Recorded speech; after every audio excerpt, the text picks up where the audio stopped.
హరిహర వీరమల్లు చిత్రం కోసం పవన్ కళ్యాణ్ అభిమానులు మరియు మూవీ లవర్స్ ఎంత అద్భుతంగా ఎదురు చూస్తున్నారో ప్రత్యేకంగా చెప్పనక్కర్లేదు. అన్ని అనుకున్న పద్ధతిలో జరిగి ఉంటే నేడు ఈ చిత్రం విడుదల అయ్యుండేది.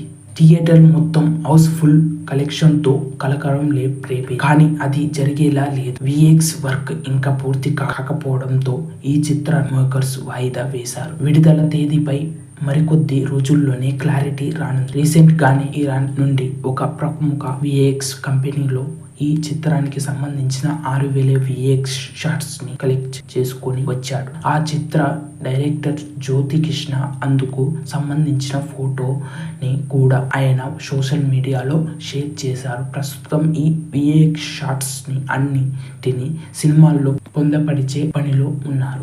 ఇదంతా అక్కడ ప్రతి విఎక్స్ షాట్స్ 10 లేయర్స్ ఉండేలా చూసుకుని కావడం కేవలం సినిమాలోని చివరి 10 నిమిషాలకు నిర్మాతలు దాదాపుగా 28 కోట్ల రూపాయలు ఖర్చు చేశారంటే ఈ చిత్రంని ఎంత భారీగా తీశారో అర్థం చేసుకోవచ్చు.